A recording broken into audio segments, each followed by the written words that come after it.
दिल्ली में student protest के दौरान पैलेट गन से घायल हुए साहिल ने अपनी पूरी कहानी बताई है। साहिल ने दावा किया है कि उनके शरीर में 150 से ज़्यादा छर्रे घुसे हुए हैं। कुछ छर्रे चेस्ट में दिल के पास हैं, कुछ छर्रे आंख के पीछे और दिमाग की नस के पास भी बताए जा रहे हैं। दरअसल 20 जुलाई को हुए प्रोटेस्ट के दौरान साहिल घायल हुए थे। इसके बाद 22 जुलाई की रात उनकी सर्जरी हुई, लेकिन सर्जरी के बाद भी उनकी परेशानियां कम नहीं हुई।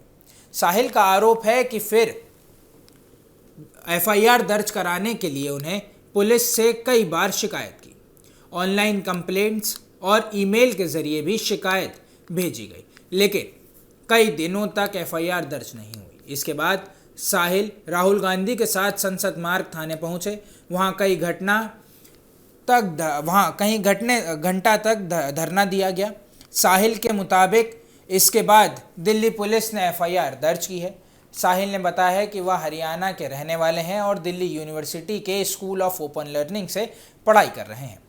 पढ़ाई के साथ वह एसएससी, सीजीएल और पुलिस रिक्रूटमेंट की तैयारी भी कर रहे थे। उनका सपना खुद पुलिस में जाकर देश और समाज की सेवा करना था। साहिल ने यह भी बताया कि प्रोटेस्ट के बाद सीजेपी यानी कॉकरोच जनता पार्टी के किसी पदाधिकारी ने उनसे संपर्क नहीं किया। हालांकि उन्होंने कहा कि उन्हें इसका कोई दुख नहीं है और उन्हें जिम्मेदारी और उन्हें उम्मीद भी है कि आगे उनसे बात की जाएगी। वहीं साहिल की कहानी अब इसलिए भी चर्चा में है क्योंकि एक तरफ वह प्रोटेस्ट के दौरान घायल हुए, तो दूसरी तरफ एफआईआर दर्ज कराने में हुई देरी को लेकर भी सवाल उठ रहे हैं। अब इस पूरे मामले में सबसे बड़ा सवाल यही है कि प्रोटेस्ट के दौरान साहिल को पैलेट किसने मारी और इसके लिए जिम्मेदार कौन है। इस मामले की जांच के बाद ही पूरी तस्वीर साफ हो पाएगी।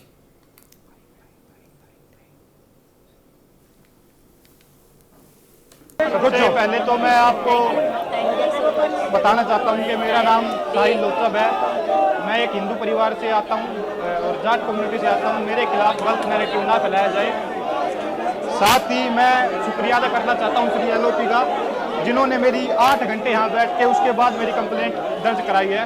और साथ ही बिना किसी मीडिया कवरेज के भी पिछले 1 महीने से इनकी टीम मेरे टच में थी और लगातार ये भी हर दूसरे दिन मेरे पास कॉल करते और मेरी हेल्थ अपडेट लेते रहते थे। और ये सब बिना किसी मीडिया कवरेज के था, मतलब कोई प्लान नहीं था मीडिया के सामने आने का।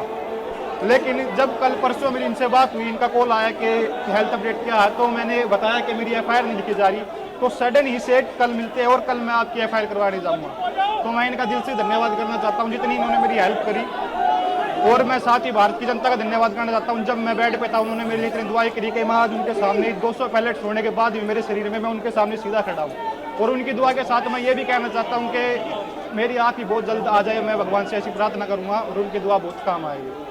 साहिल, जीत किसकी हुई? आप क्या जानते हैं? जीत आपके साथ? जीत न्याय की हुई है। ये एफआईआर न्याय की तरफ एक और कदम है मेरा, जो पहला कदम है।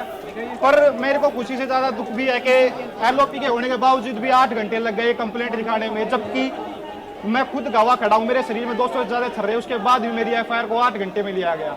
और शायद ये ली भी ना जाती अगर एलओपी मेरा साथ न देते तो। 14 अगस्त से मैं एफआईआर के लिए घूम रहा हूँ ठीक होने के बावजूद भी, लेकिन 7 से 8 दिन के बाद मेरी एफआईआर ली गई है। उम्मीद थी आपकी एफआईआर रजिस्टर्ड होगी जब ये बात हुई और आप यहाँ आए, वहाँ जो पुलिस ये कहा उसके बाद? नहीं, मेरे को विश्वास था जी एलओपी आगे तो कंप्लेंट तो होनी है। ये विश्वास भारत के हर छात्र को मैं यही कहना चाहता हूँ कि आपको विश्वास रखना, आपकी आवाज़ को कोई नहीं दबा सकता जब तक ऐसे जननायक भारत में है। तो मैं साथ ही एम्स के डॉक्टर्स का भी धन्यवाद करता हूँ जिन्होंने मेरी बहुत हेल्प करी।